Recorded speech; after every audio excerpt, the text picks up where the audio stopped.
إن شاء الله نبدأ بعد 3 دقائق. 3 minutes to start.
دكتورة هدى،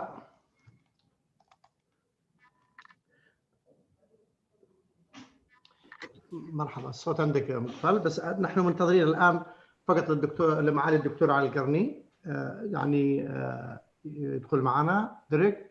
We are just waiting for His Excellency دكتور القرني.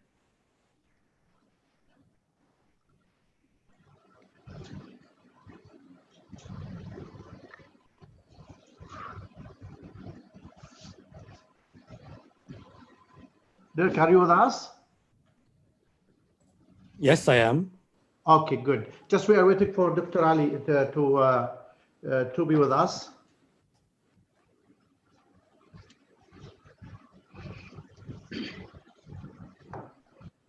Just in a minute. Yes, here. Yes, His Excellency with us now. Dr. Ali. مرحبا. معاليك. نعم. احنا الان السيد ديريك موجود، الدكتوره هدى موجوده، والزملاء والزميلات من كل اقطار الوطن العربي موجودين. حتى الان وصل العدد الى حوالي 250 وما زالوا في تزايد في الدخول. الترجمه موجوده.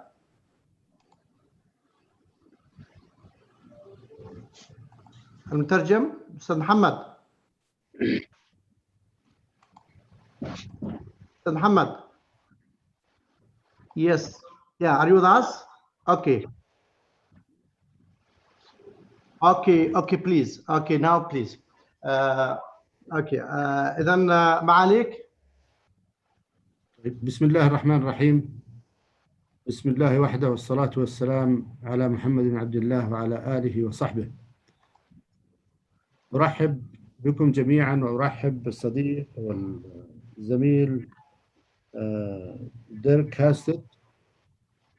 مرحبا ديرك. It's been a long time. We are happy to see you today. كما أرحب بالدكتورة هدى العوضي التي ستدير هذا اللقاء. وموضوع هذا اللقاء هو موضوع مهم جدا، وهو يتعلق بتقويم التحصيل التربوي من خلال الدراسات الدولية في العلوم والرياضيات التمز، وكذلك القرائية البيرلز. وهذه دراسات مهمة أصبحت توجه التطوير في التعليم في دول العالم بأسره. وأحب بهذه المناسبة أن أشكر السيد ديرك على جهود الIAA وعلى ما يبذلونه من جهود، ونتمنى استمرار التعاون بين هذه المنظمة العتيدة ومكتب التربية العربي لدول الخليج. أرحب بالحضور الكريم، وأنا متأكد بأن هذه الندوة ستزيد من حصيلتكم في مجال تقييم التحصيل التربوي، راجين أن نكون دائما عند حسن ظنكم. وسيحاول مكتب التربية العربي لدول الخليج متابعة هذه الندوة بدورات تدريبية وندوات أخرى. لا أريد أن أخذ من وقتكم الكثير، فأترك للدكتورة هدى العوضي الممثل الرسمي الدائم لعضوية مملكة البحرين في الرابطة الدولية لتقييم التحصيل التربوي IEA لتدير هذا اللقاء. شكرا لكم.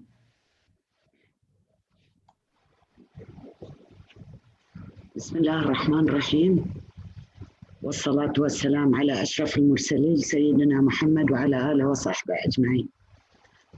السلام عليكم جميعا الحضور. Good afternoon to everyone. I'm Dr. Huda Al-Awadi. I'm the NRC of Kingdom of Bahrain for Thames and Pearls. And I would like first of all to thank His Excellency Dr. Ali Al-Garni for his trust in appointing me to manage this discussion, and all his colleagues, Dr. Abdulsalam Al-Marshid and all the others. I would like actually to introduce to you Dr. Dirk Hastedt. I knew him personally, and most of the NRCs for the Gulf states, they do know him. Dr. Dirk, I had the pleasure in looking into your profile to know more about you, although I thought that I know you well, but in fact, what I found out is that Dr. Dirk actually studied mathematics, physics, economy in his first degree, and then he promoted himself and studied theory of probability and statistics. Then he got his PhD from University of Vienna. That's our guest today. He also, in his career, he worked for the IEA since it started. He held so many posts, and gradually he became the executive director for the IEA in 2014. He already worked for almost 20 years. One little thing I would like to mention about Dr. Dirk, he's immensely helpful. Whenever you meet him and you ask him anything, he opens his heart and he gives all the details you require. This is what I know about him and what I've heard about him from my colleagues. That's all what I can say about him for today, because if I do talk about him, I won't finish. Therefore, I would like to welcome Dr. Dirk. And please, Dr. Dirk, if you start and explain to the audience all the details about the studies in the IEA. By the way, all his career was with the IEA. All the studies, he knows everything about it. So you're welcome to ask him after he presents his presentation to whatever you think that you need to know about. Thank you very much and welcome, Dr. Dirk. Thank you very much, Dr. Huda. And also thanks to the ABEX for inviting me for this fantastic session. It's a real pleasure to be able to talk about the IEA studies and the impact and what we've seen in the Gulf states. Thank you also, Dr. Huda, for your very kind words. It was always a pleasure working with you and also the colleagues from all the other Gulf states. It was always a big pleasure for me. So I will now start with my presentation.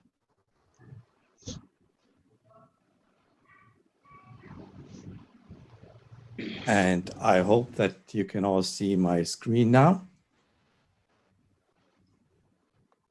We do. Excellent. Clear.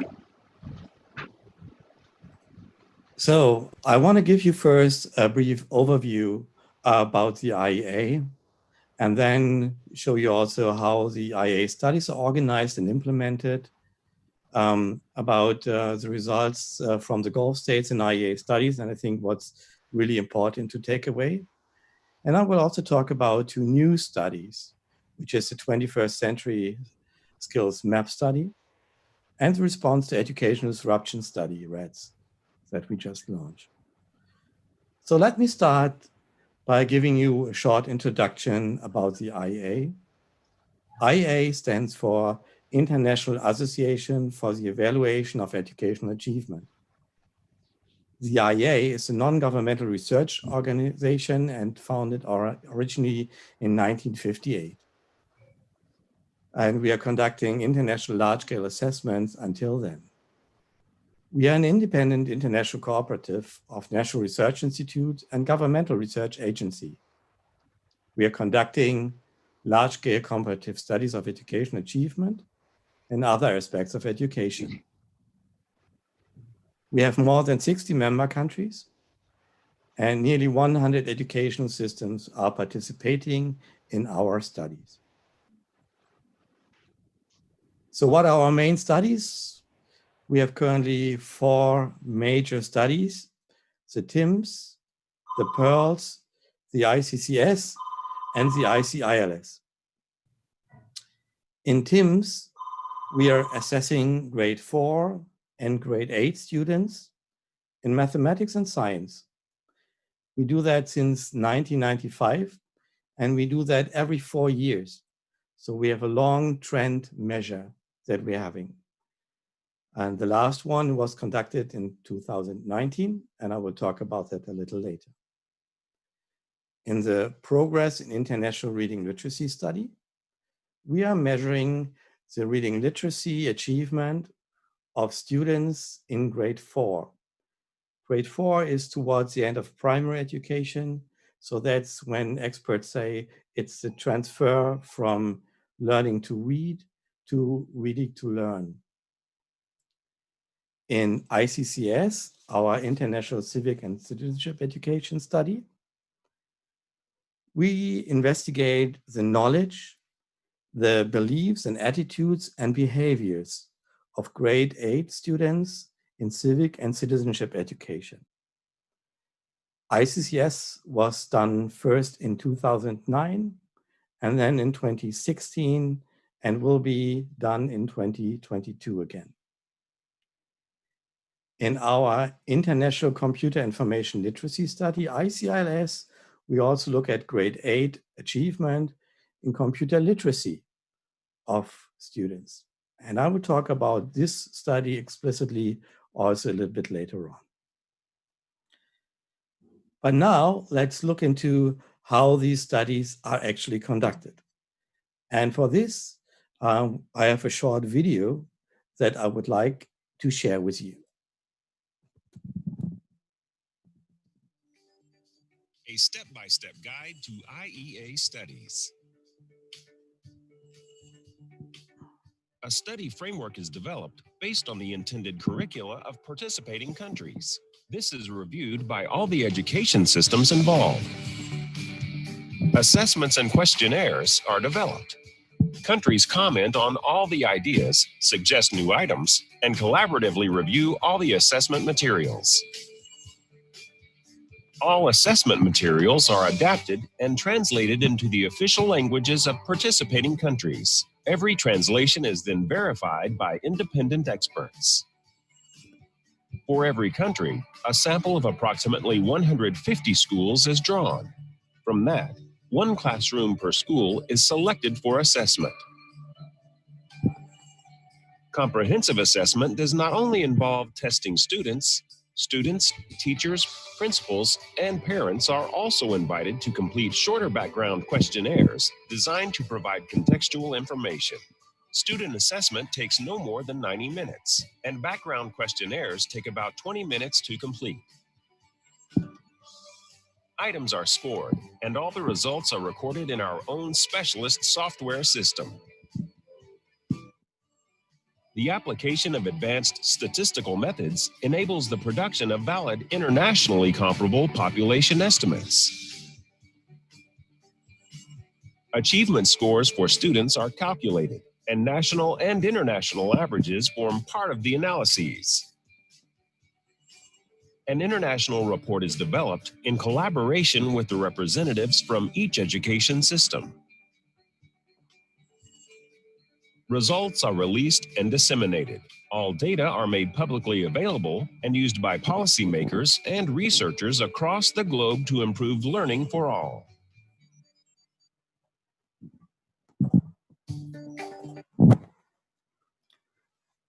So with that short introduction of our studies, I'd like also to continue with some results. But before doing that, I'd like to emphasize that all our studies are a collaborative exercise of all participating countries.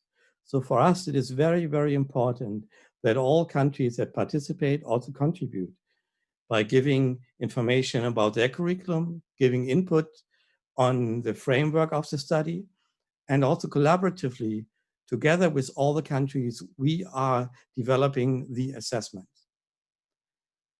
With that, I'd like to move to some results. And as before said, I'd like to focus on our TIMS, the Trends in International Mathematics and Science Study. And I'd like to focus on some aspects that I could see there.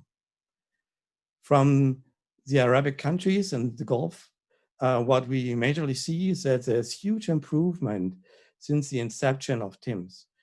There might be some countries dropping up or down, certainly, but overall, what we can see is a huge improvement of education in the Gulf states. So I'd like to congratulate all of you to this major achievement and improvement of education in your countries. One thing that I found particularly interesting is that we see that there's huge differences between boys and girls in most of the Gulf states.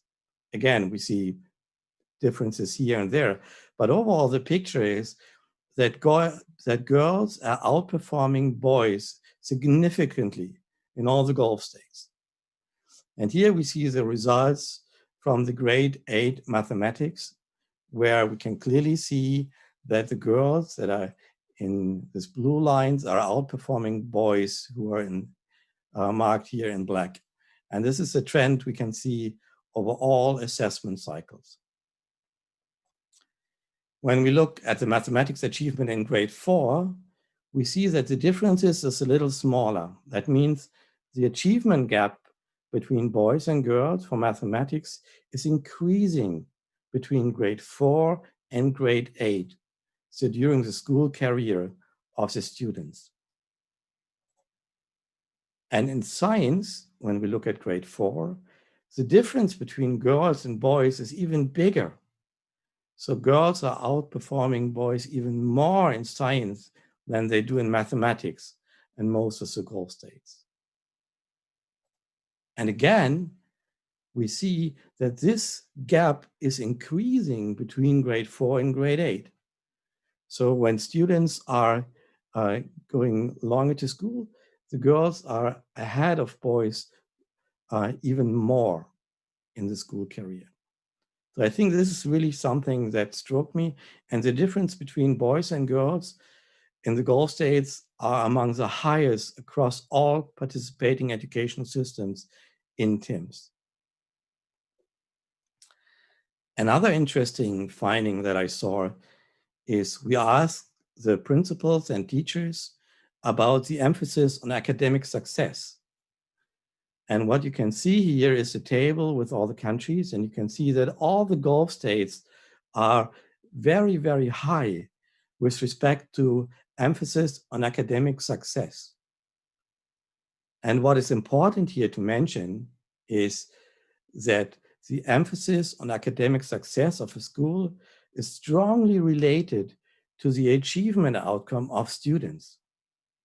So if we look at the achievement results of students attending schools where the principal reported a very high emphasis on academic success and compare that to students in schools with moderate emphasis on academic success, we see differences of 65 score points in Qatar or even 110 score points in the United Arab Emirates, which can be transferred to probably more than 2 school years of learning in these countries. So academic success is highly emphasized in your schools, which is very positive because we see that it's strongly related also to academic results. A little bit more worrying is that we also looked at the frequency of bullying that school students reported to experience. And what we can see here is that students in all the Gulf states reported high frequency of bullying. Up to 34% of the students reported to be bullied about weekly in schools.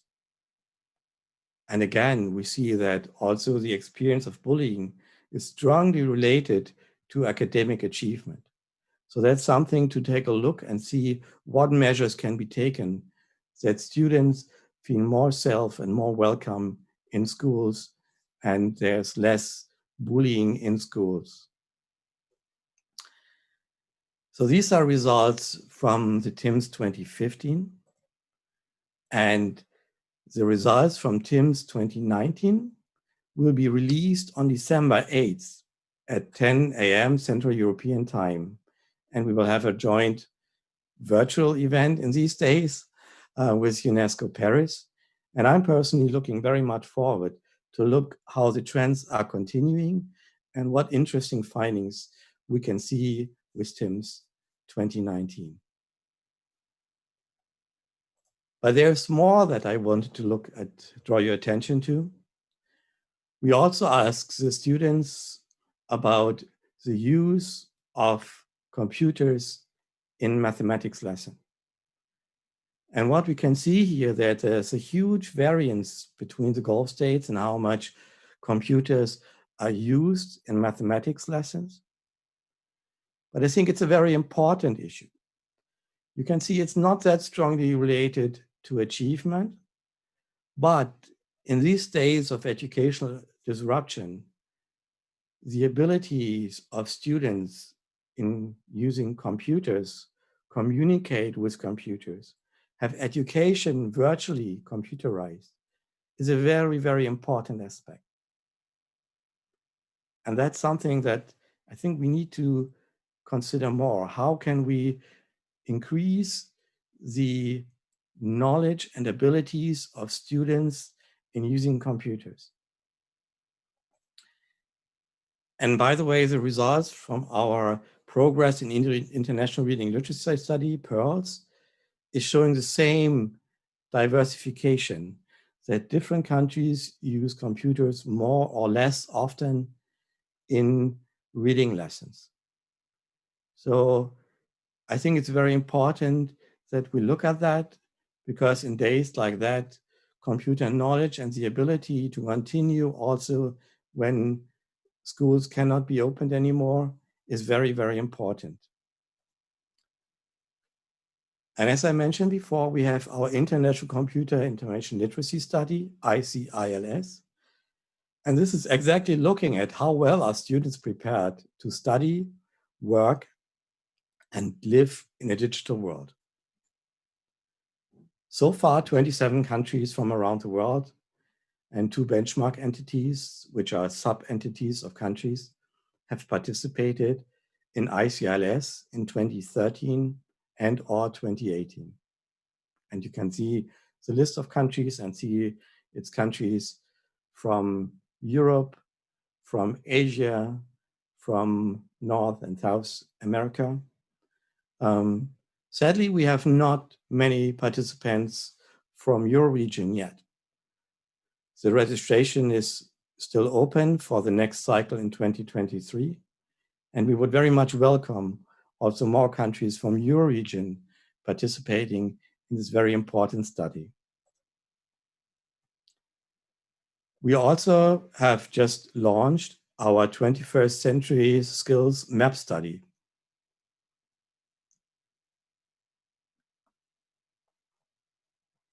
Sorry.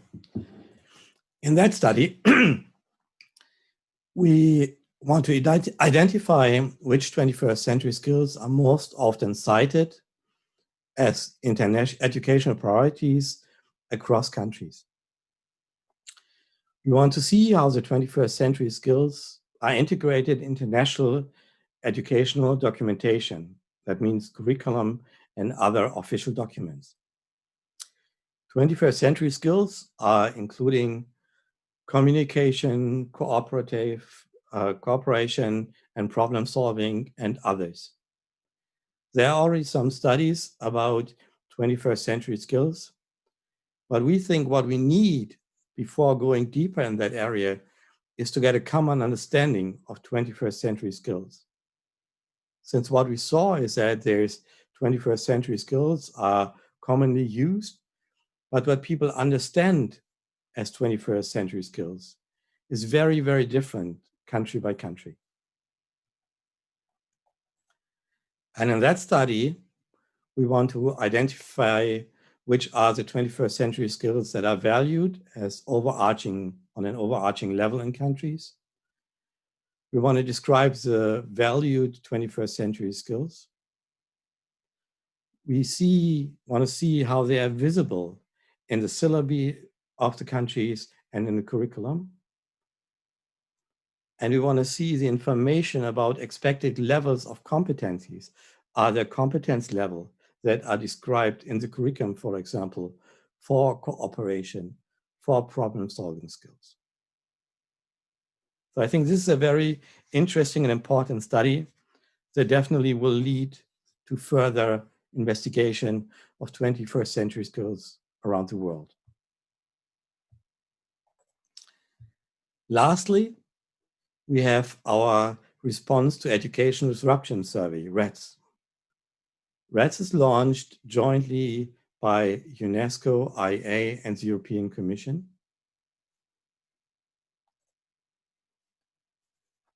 We have seen that the COVID-19 pandemic has seriously impacted educational systems across the world. And we as IA were quite often approached by policymakers, but also by journalists and the public to give guidance on how to best continue education and give advice what are the major threats based on previous studies. And from IA perspective, we already have some knowledge. For example, from the previous cycles of our ICILS, we know that 20% of the students whose parents had a higher occupational status reporting having fewer than 2 laptops or desktop computers at home, but 41% of students whose parents had a lower occupational status reporting to have fewer than 2 laptops or desktops at home. And this is especially important in these days of educational disruption, where a lot of educational systems seems to go to an digitalized education. And if students do not have access to devices to study at home, because their students, their parents need the computers, or their siblings need the computer, then they will be left behind. So therefore, we think from ICS, we know that there's a big threat to educational systems of having even a bigger divide when we move into digitalization of teaching, since students from lower occupational status will probably have not the sufficient resources to follow education in this respect.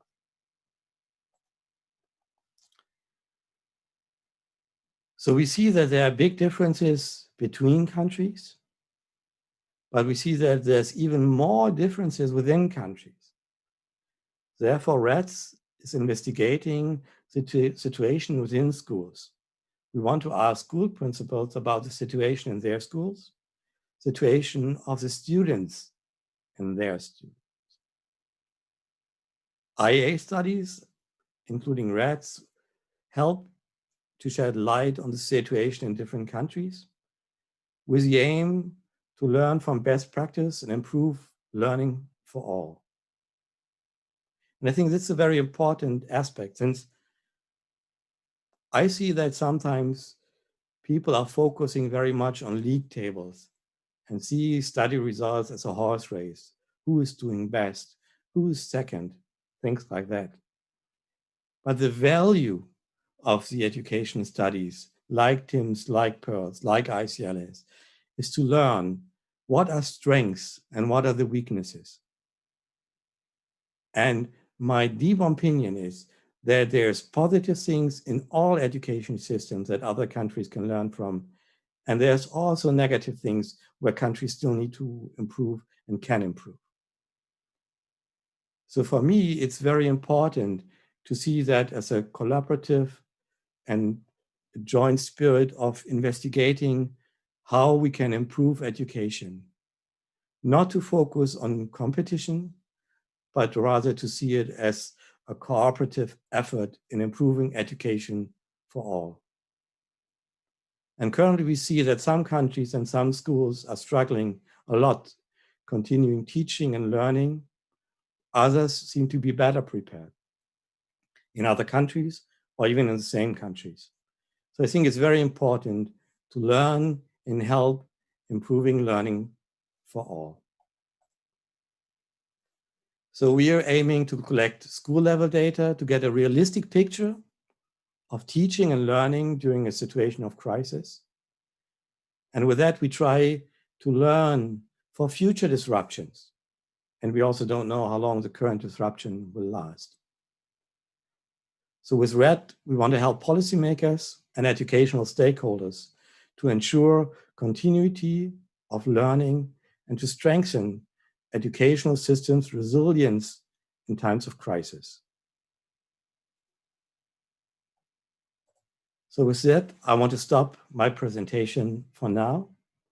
Shukran, thank you for your attention, and I'm welcoming every question that you might have. Thank you very much. دكتورة هدى.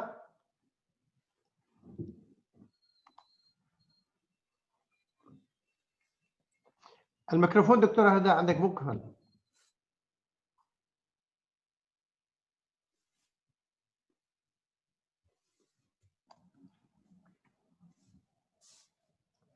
لا أدري ما زالت الدكتورة هدى معنا؟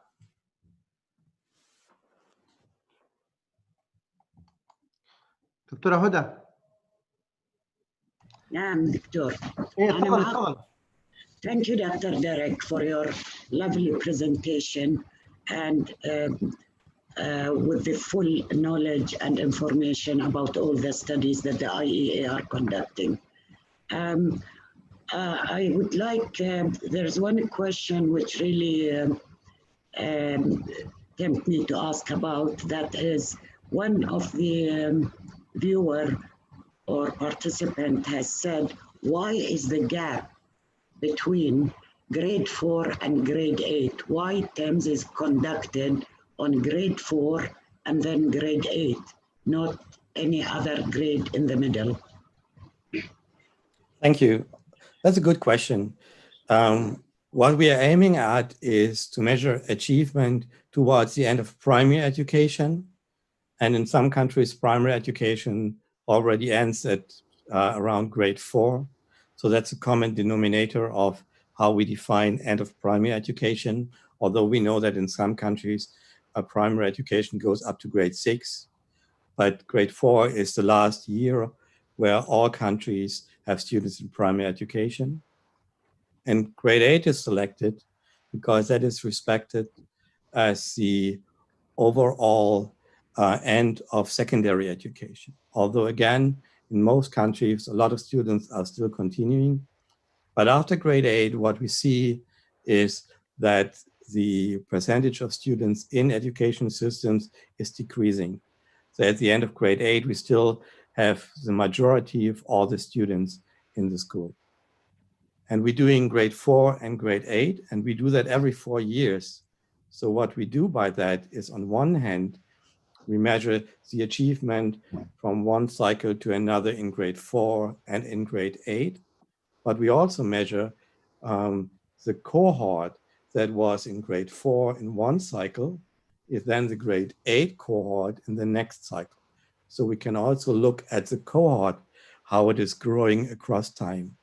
Therefore, we have chosen to assess in grade 4 and in grade 8, especially these grades and only these grades. Thank you very much, Dr. Dirk.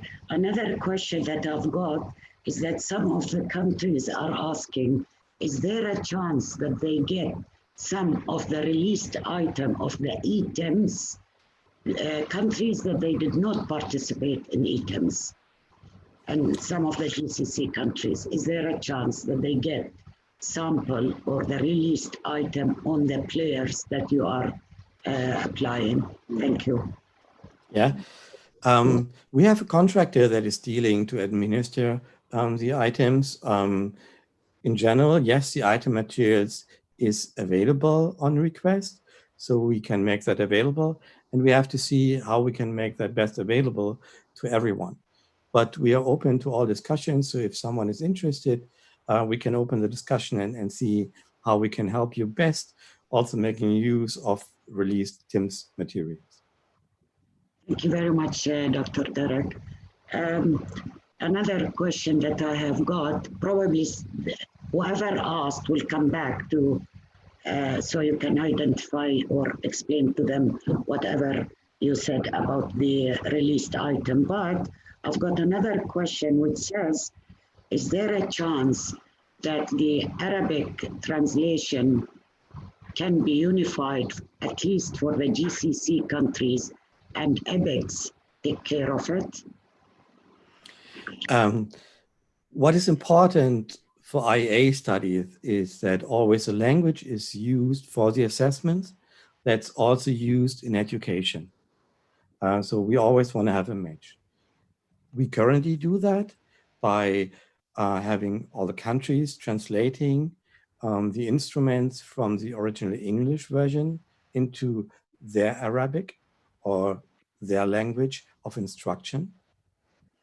And then it is assessed by us in a translation verification process if that's the suitable language and the translation are done correctly. We are, of course, welcoming all cooperations between countries if they can do something to have the same language. But the major and most important thing is it's the best suitable translation for every country. And if that can be standardized because the same language is used in the instruction, the IAA would welcome a cooperation between the countries, of course. Thank you, Dr. Dirk. I don't see any more questions. Everybody is just thanking you, and they think that they've got good knowledge about TIMSS. Some I see that they want to join these studies. Let's hope that they do. That's all that I've got here. No, you have many questions. You have many questions. عندك أسئلة كثيرة موجودة في Q&A يا دكتورة هدى.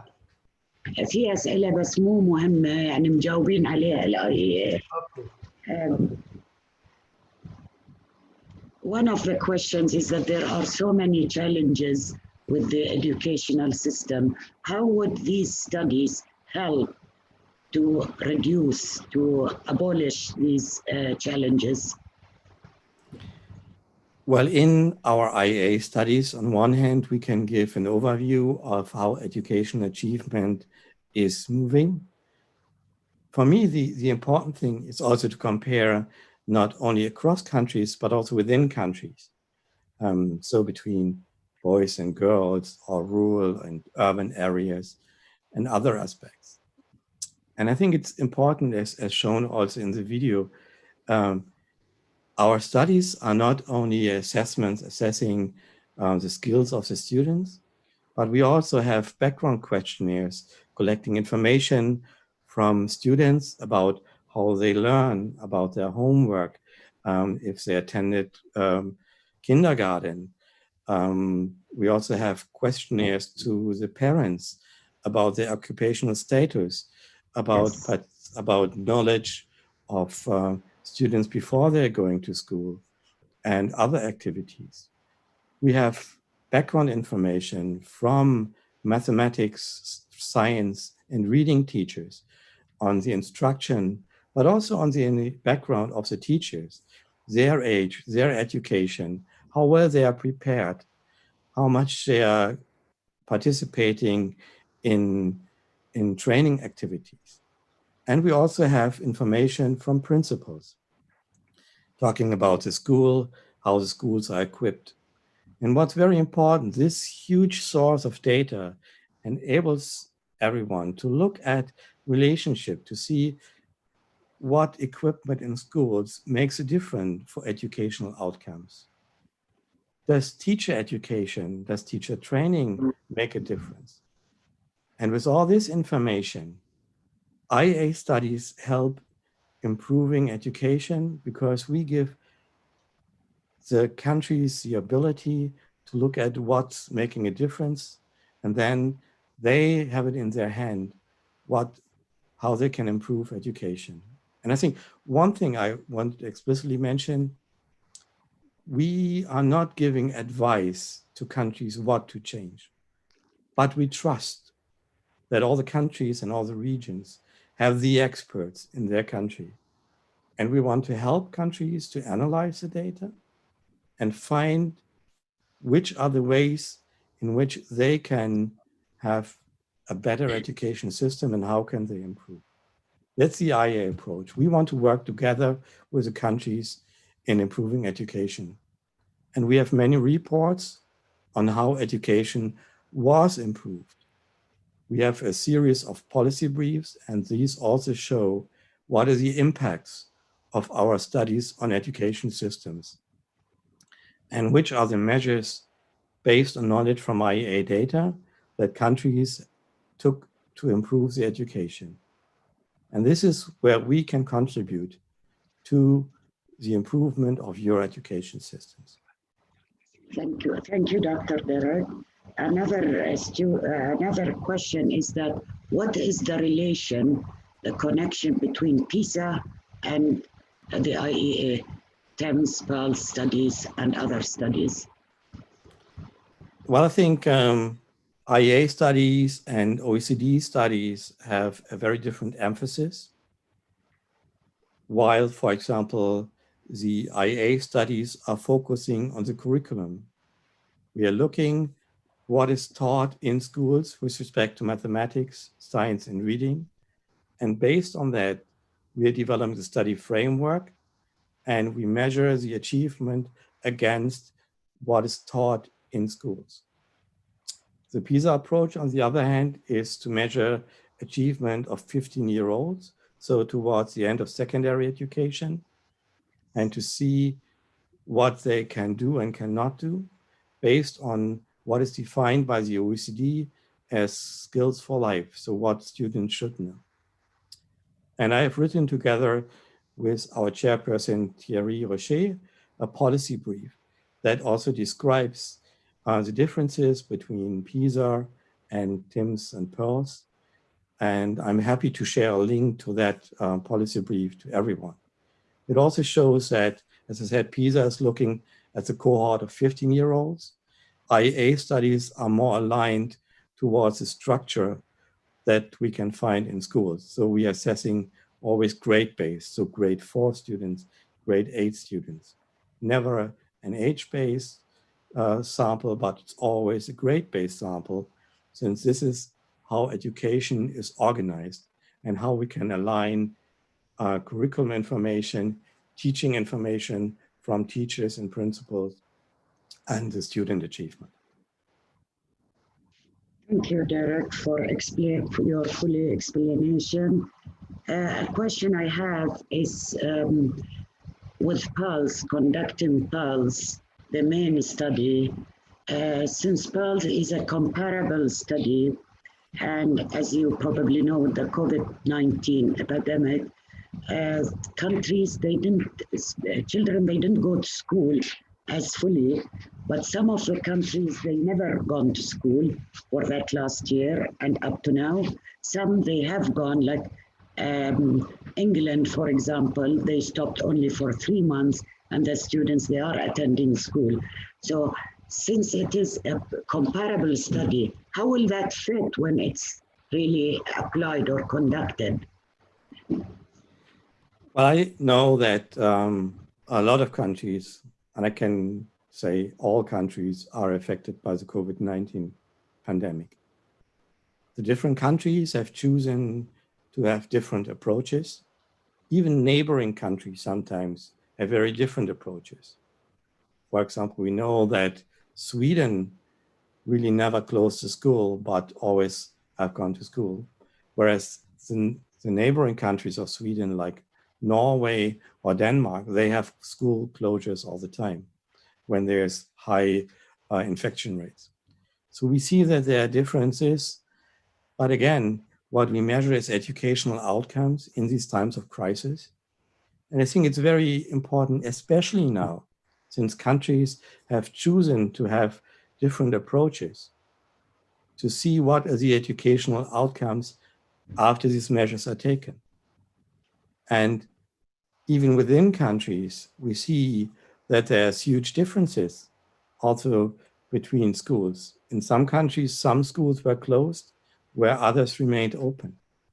Some schools were able to have some virtual and online teaching, whereas others did not have the chance. Others took up the idea of teaching with television programs.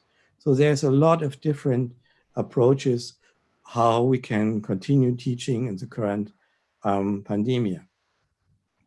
We also include questions about how countries tackled the current crisis.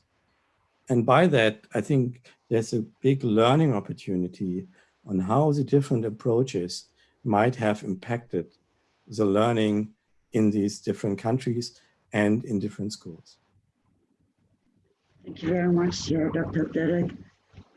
Another question I've got here. This doctor, he's asking, how can we be sure about the credibility of our student answering the questionnaires questions if they are in the 4th grade, very young? How can you be sure that their answers are credible, are true? Well, what we do is always we take a good look and we clean the data and look how students interpreted the data. What we have done, especially for grade 4, making sure that the wording and phrasing is appropriate for grade 4 students so that they understand the question and can answer the questions appropriately. For grade 4, for example, we also have chosen to ask some of these questions rather to the parents than to the students, because we think that we cannot get reliable answers for certain aspects from students. So we've moved that. Whereas in grade 8, we can get more information from students. In grade 4, we have chosen to also ask some of these aspects to the parents. Then in the analysis, we see strong relationships, and these are coherent between countries and within countries, which ensures us that students could answer and have answered the questions appropriately. Another question, it's obvious it's from the Gulf countries. He says, how can we improve the achievement tools for our country to reach the standard of other progressed or countries? Well, I think different countries are in very different situations. Therefore, as I said before, the IA is not giving clear advice on how we think you should improve your education systems. But systems are in very different realities. And the situation is, of course, very different. For example, we have Bahrain or Qatar, which are very small and very centralized, whereas, for example, in Saudi Arabia, we have rural and urban population. So the challenges for the education systems are very different across all countries participating. And what we're aiming at is to learn from others. You will not be able to just simply copy over educational policies from one country to the next. But we can give some hints on where we might see some issues. And I try to address some, especially for your region, by, for example, pointing at the boys' performance compared to the girls' performance. I think this is clearly something that needs further investigation. How can we improve the boys' achievement in your countries? Since girls seem to be doing quite good, but the boys are currently lagging behind. Another aspect I think that you can build on is that the emphasis on academic access in your schools is quite good. So I think that's something to build on. And I think also some other schools where the emphasis on academic access is not that big in your country. For them, it might be good if they also would have a higher emphasis on academic success. Another aspect is bullying. I think it's very clear that if students are feeling welcome and positive at school, that has an impact on the learning environment. And that will help students to have better learning outcomes. And other aspects like what are your curriculum goals? What are your teacher educations? This is something that I think we definitely want to help you with, but that's something that you need to look at for your countries, where there is the best room for improvement of the education system. So I think there's different answers for all the countries, and there's probably also different answers for the different countries in your area of the world. Thank you, Derek. Derek, there's a question, and I wouldn't ask it, but somebody has asked, why are we behind of all global countries' performance? Could you please repeat? GCC countries. Why all GCC countries are behind in their results, the other global countries, in their results. That's what it means, I think. I wouldn't say you're behind all other countries. That is certainly not true. There are some countries doing better and some doing not that good. And we see big differences in your area of the world, but also in other areas of the world, in Europe, Latin America, or in Asia. But what I found very impressive is that the achievement in most of the Gulf states is steadily increasing. So I see very positive signals also for the future. And I think that that's very positive. But of course, we also need to look at the history of education, how it is embedded in culture. There's huge differences between all the countries. But I would certainly not agree that the achievement in Gulf countries is lacking behind the achievement in all other countries. That is something that I would not share. Thank you. Derek, there is another question. It says, how do you classify the international results and how do you define it? And then it says, what is the final mark? i.e., 625 is for the advanced, etc., and you know, the high and all that. And then he says, okay, if a student solves all the problems in the booklets, what is the final mark? How much is it? It's not clear. Or okay. I don't. Yes, I can elaborate a little bit on that, and I try to be less technical as possible, since what's behind is item response theory. And with that, we're creating scores. And these scores have a mean of 500 and a standard deviation of 100. And this is applied to all the countries. So what's behind it is item response theory and the creation of plausible values. We try to create this assessment in a way that all students are able to answer at least some items correctly. And on the other hand, that very few students are able to answer all items correctly.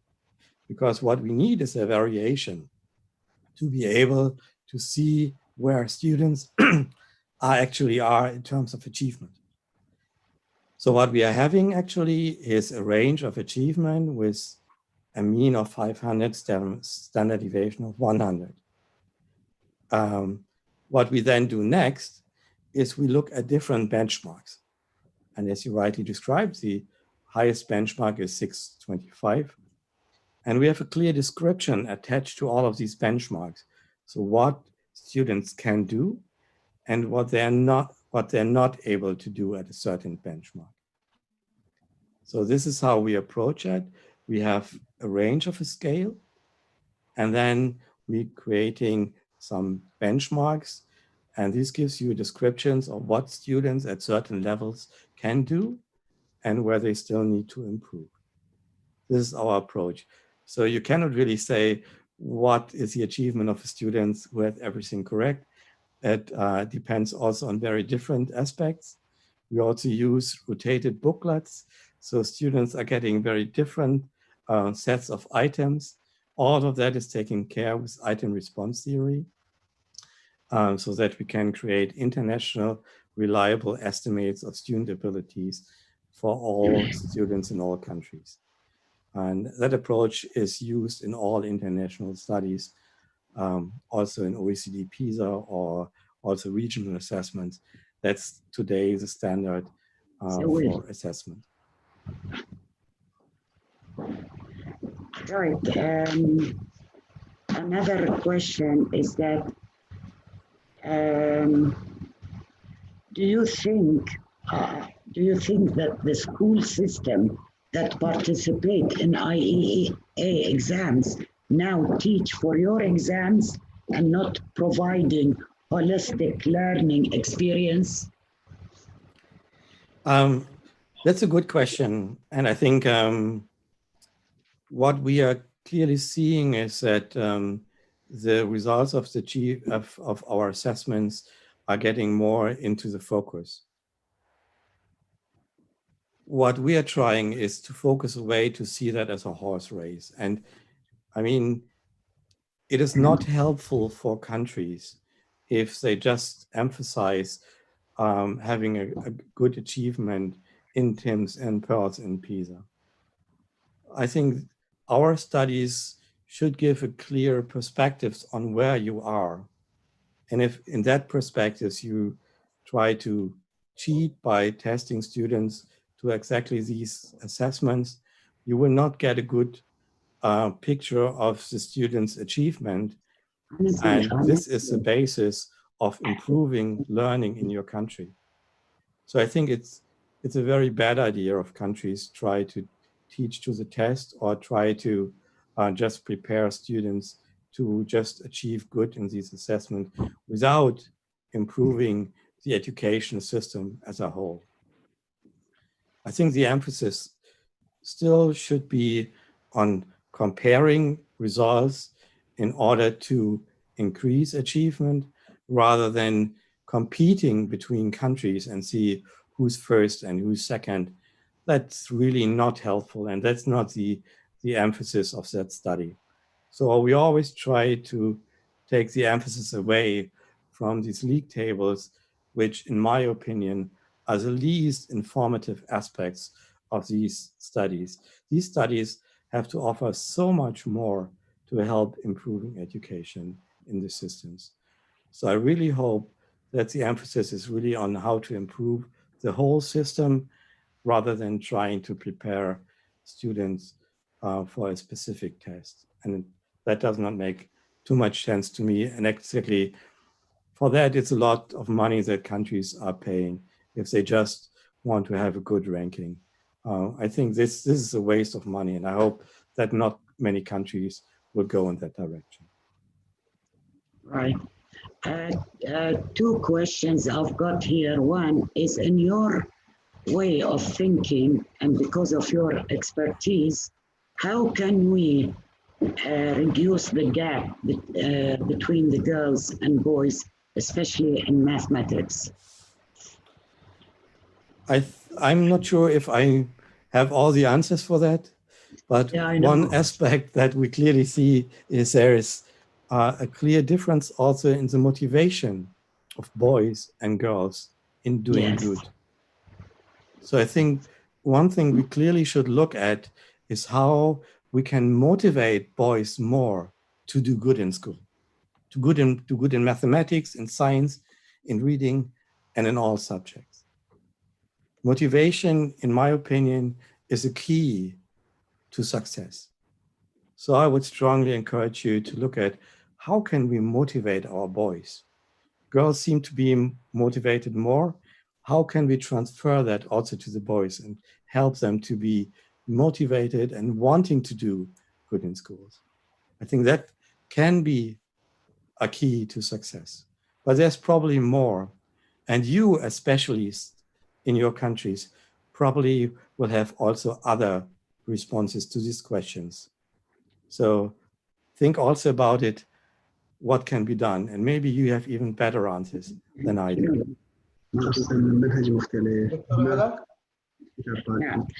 Dr. Dirk, one of the questions is for the studies to be conducted during or just after COVID-19.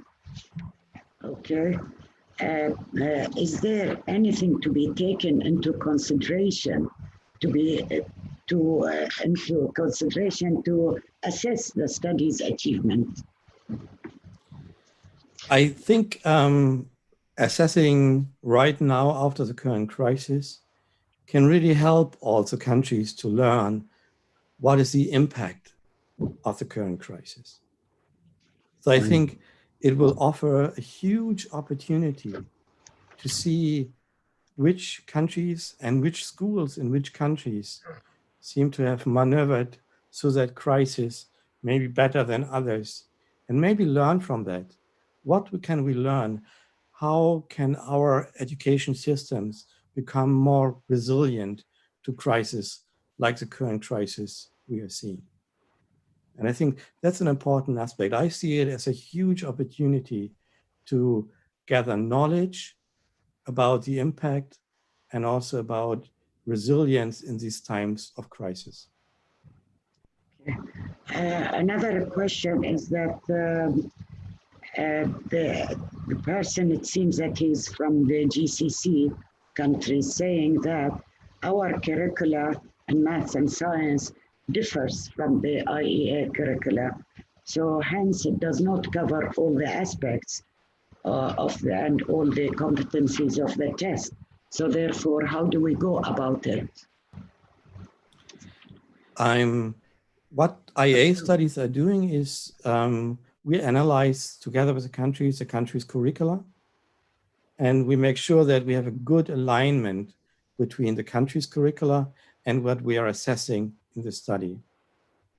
And I think there's two aspects of that. One is that by that, you also learn where your curriculum might differ from curriculum of other countries.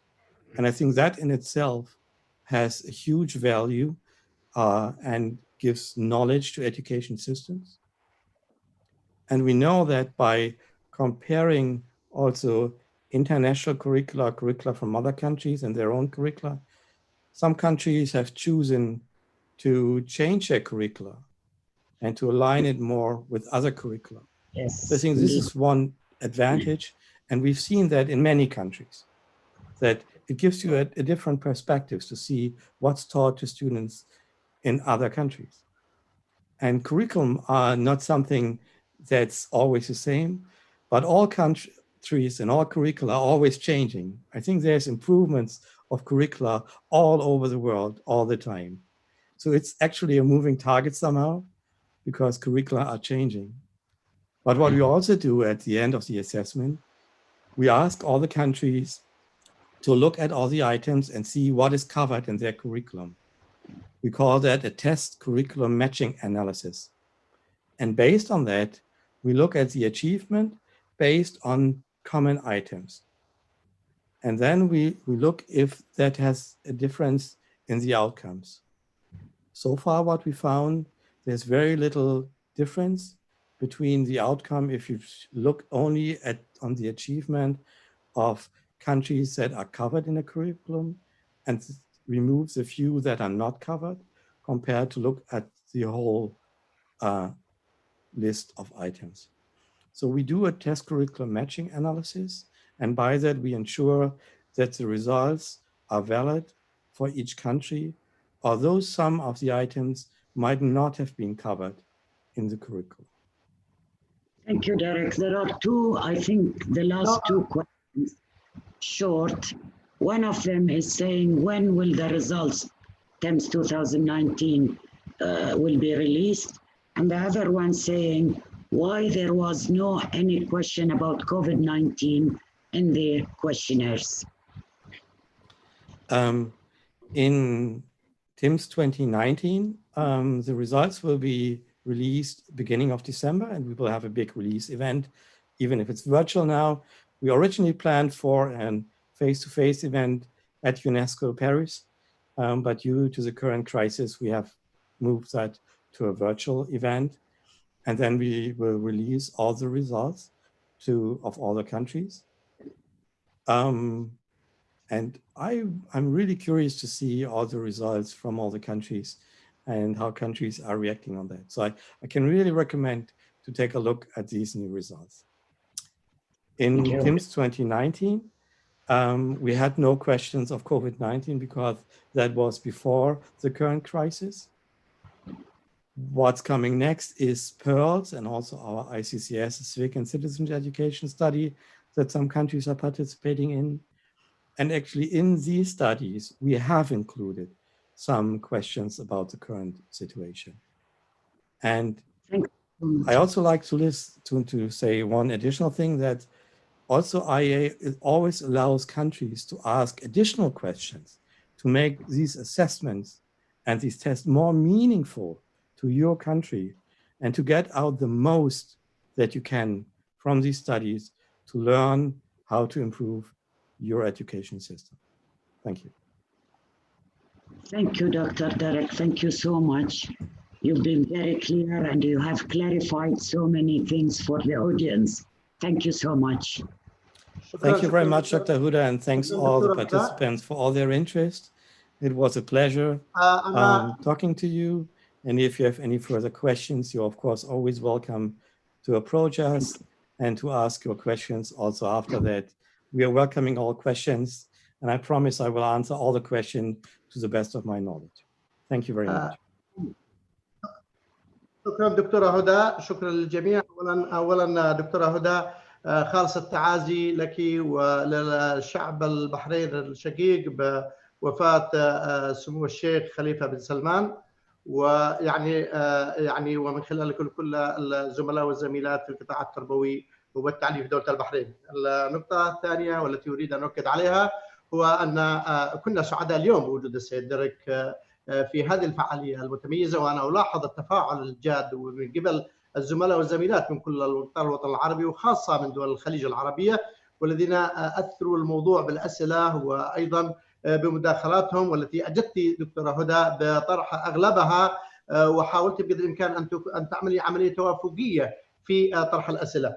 إجمالا نحن سننتظر يوم 8 ديسمبر لكي نسمع من السيد ديريك على نتائج 2019، لكن أنا أؤكد تماما على أن النتيجة بحد ذاتها ليست ذات الأهمية، هي الأهمية ماذا بعد النتيجة، ماذا بعد النتائج، لأن أهداف الدراسات الدولية سواء كان خاصة بالآي ليست الرقم بحد ذاته ولا ترتيب الدول، ولكنه الهدف هو تحسين الأداء والهدف هو تجويد العمل. ونحن اليوم الحقيقة هذه الفعالية تأتي بمناسبة اليوم الدولي للجودة. اليوم هو يعتبر اليوم العالمي للجودة، وهو يعبر وشعاره الجودة القيمة المضافة، ونحن نعتقد أن اليوم وجود السيد ديريك عملنا قيمة مضافة لعملنا من خلال معرفتنا يعني ما تقوم به الآي من دراسات متنوعة أيضا تخدم العمل التربوي، تخدم ليس فقط من خلال عملية التحليل ولكن أيضا الاستفادة من نتائج التحليل، الاستفادة من النتائج لتطوير ممارساتنا وتطوير أيضا اللي هو يعني دعم المهارات ودعم أيضا المعارف ودعم طرق التدريس ودعم أيضا البيئة التربوية التعليمية. الهدف من الدراسات الدولية هو أن نعمل على تحسين البيئة التربوية التعليمية من خلال استخدام الكم الهائل مما توفرنا هذه الدراسات من استفسارات، من نتائج، من مقارنات، من أيضا يعني، وبالتالي هذا هو هدف الدراسات الدولية. أنا أعتقد بأننا في مكتب التربية العربي لدول الخليج ومن خلال اللجنة الخليجية للاختبارات الدولية ومن خلال التعاون مع الآي نستطيع بالفعل أن نقدم خدمة جليلة لكل الأنظمة التعليمية، ونحن سعداء. وهذه يعني هذه ليست اللقاء الأول مع السيد ديريك، ولكنه لن يكون أيضا ولن يكون الأخير. نحن نتمنى بأنه نؤدي نحسن من جودة يعني فعالياتنا مع الآي، ولعل كلمة معالي المدير العام في البداية قد أكدت على عمق العلاقة بين آي، ولكننا نعتقد بأنها ليست كافية. نحن من خلال اليوم ومن خلال هذه المحاضرة ومن خلال هذه الردود ومن خلال هذا أيضا العرض القيم الذي استمعنا إليه واستفدنا له، فتحت لنا كثير من الأسئلة وفتحت لنا كثير من الآفاق. ودائما في الفعاليات الرائعة مثل هذه يظل السؤال مفتوح، ويظل هناك أسئلة بحاجة إلى إجابات، وبالتالي سيستمر التعاون وسيستمر العمل وسيستمر أيضا الاتصال والتواصل. أنا أشكر الجميع، أشكر الزملاء والزميلات من الدعم الفني والمترجم وأيضا الإعلام وأيضا كل الزملاء والزميلات من كل الوطن العربي وحضورهم. وقبل هذا أيضا أشكر السيدة الدكتورة هدى العوضي على يعني إدارتها الرائعة لهذه الفعالية، وبالتأكيد أشكر ضيفنا العزيز الصديق ديريك على يعني ما قام به من جهد رائع، وأيضا تعلمنا منها الكثير، وتعلمنا أيضا من الدروس المستفادة من الدراسات، من دراسة الرابطة الدولية لتقييم التحصيل التربوي الآي، والذين بالفعل نسعى أو نتوق إلى عمل أكثر جدة خلال الفترة القادمة. شكرا جزيلا لكم، والسلام عليكم ورحمة الله وبركاته.